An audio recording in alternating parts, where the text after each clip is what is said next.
अस्सलाम वालेकुम, मैं हूँ Mubeen Ali Baloch from international Islamic university Islamabad, BS mathematics student. तो दोस्तों, आज का हमारा टॉपिक है वो, उसमें चार चीज़ें मैंने शामिल की हुई हैं, जिसमें बेस में आपको बताऊंगा, वेरिएबल बताऊंगा, पावर और कोएफिशिएंट कि ये चारों चीज़ें क्या होती हैं। तो लिहाजा मैं आपको बताता चलूँ कि बेस जो होती है, सबसे पहले बेस वो हम किसको कहते हैं। बेस आप किसी भी चीज़ को कह सकते हैं, लाइक कोई से भी आप टर्म लें, ठीक है, वो एक्स है या वाई है या जेड है। तो ये जो लेटर्स हैं, लिहाजा इनको हम क्या कहेंगे, ये इनको हमने बेस कह दिया, ठीक है, बस इसका नाम है ऐसे ही।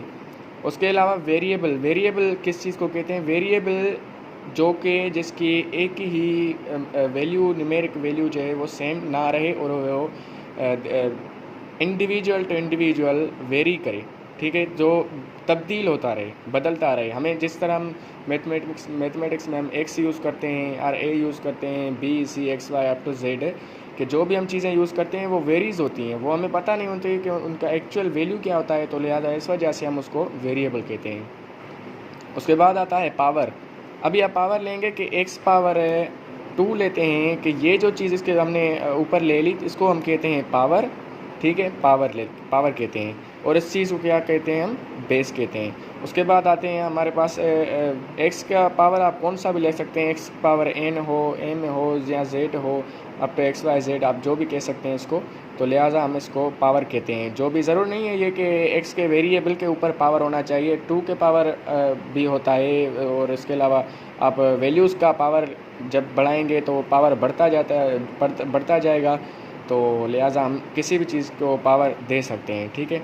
उसके बाद होता है कोएफिशिएंट। कोएफिशिएंट हम उस चीज़ को कहते हैं जो कि वेरिएबल के साथ मल्टीप्लाई हुआ हो और वो हमारे पास मौजूद हो, ठीक है। अभी जैसे कि मैं लिखता हूँ 2 और ये यहाँ पर लिखता हूँ मैं x। आपको पता है मैथमेटिक्स में ये जो मल्टीप्लिकेटर की निशानी होती है, मल्टीप्लिकेशन की, ये अंडरस्टूड सी होती है। तो इस वजह से हम लिखते हैं ये 2 × x नहीं लिखते, बल्कि हम लिखते हैं 2x, ठीक है।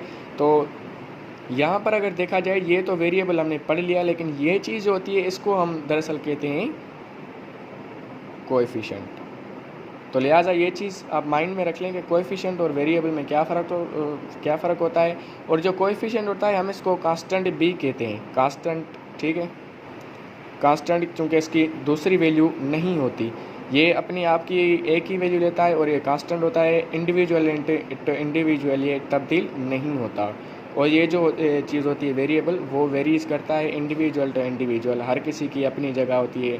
या आप ऐसे कह सकते हैं कि mass of any person living on the earth, कि एक इंसान रहता है, उसका मास है, और दूसरा अगर 4 बंदे एक रूम में रहते हैं तो उनका मास जो होता है वो वेरिएबल होता है, कि उनका मास अलग, एक का अलग होता है, किसी का 50 होगा फॉर एग्ज़ाम्पल, दूसरे का 100 किलो होगा।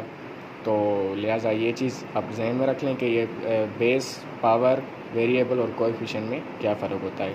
तो ये जो लिहाजा होता है कि हम इसको कोएफिशिएंट कहते हैं। और आप ये भी चीज़ें एक नोट कर लें कि जब भी हम कोई वेरिएबल लिखेंगे, एक्स हो या वाई हो या जेड हो, तो उसके साथ जो मल्टीप्लाई होता है वो 1 ऑलरेडी उसके साथ मल्टीप्लाई हुआ होता है।